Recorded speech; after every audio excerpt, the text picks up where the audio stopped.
Lecture de la compilation post-mortem des écrits de Ellen G. White intitulée Tempérance. Chapitre 18.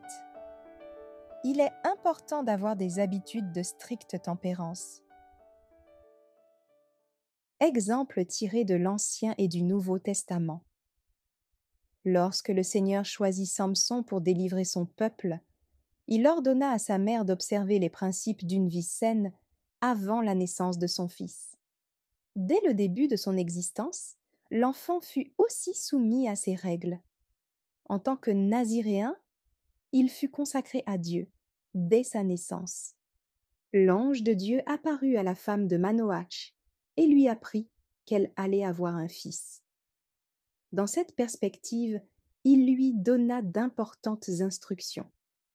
Maintenant, prends bien garde, ne bois ni vin ni liqueur forte, et ne mange rien d'impur.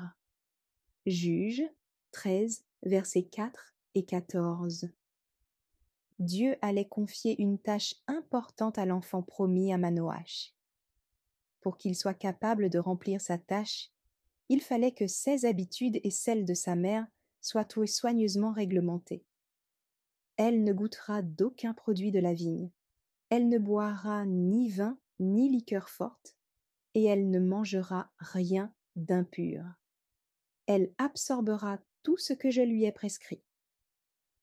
Tels étaient les ordres de l'ange à l'égard de la femme de Manoach.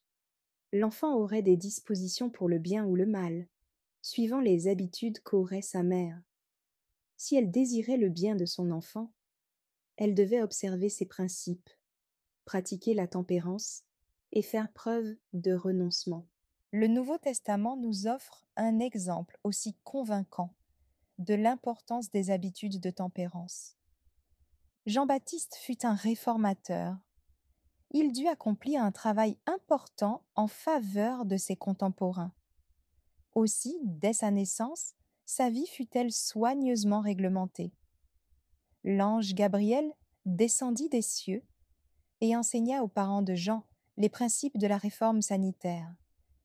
Il ne boira ni vin, ni liqueur enivrante, et il sera rempli du Saint-Esprit, déclara le messager céleste, Luc 1, verset 15.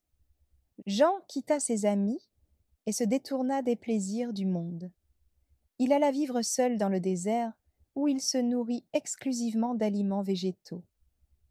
La simplicité de son vêtement, une tunique en poil de chameau, était un blâme pour l'extravagance et l'amour de la parade de ses contemporains, et particulièrement des prêtres juifs. Sa frugalité, il se nourrissait de caroubes et de miel sauvage, dénonçait la nourriture abondante qui était généralement consommée. Malachie prophétisa la mission de Jean-Baptiste. Voici, je vous enverrai Élie, le prophète, avant que le jour de l'Éternel arrive, ce jour grand et redoutable. Il ramènera le cœur des pères à leurs enfants, et le cœur des enfants à leurs pères. Malachie 4, versets 5 et 6. Jean-Baptiste, revêtu de l'esprit et de la puissance d'Élie, vint préparer le chemin du Seigneur et faire accepter par le peuple la sagesse des justes. Il est l'image des chrétiens des derniers jours, qui doivent prêcher les vérités que Dieu leur a confiées et préparer la deuxième venue du Christ. Les principes de tempérance, qui ont été ceux de Jean-Baptiste, doivent être aussi ceux des chrétiens, chargés d'annoncer la seconde venue du Fils de l'homme. Dieu a fait l'homme à son image et s'attend qu'il prenne soin des facultés qui lui ont été confiées et les emploie au service de son Créateur.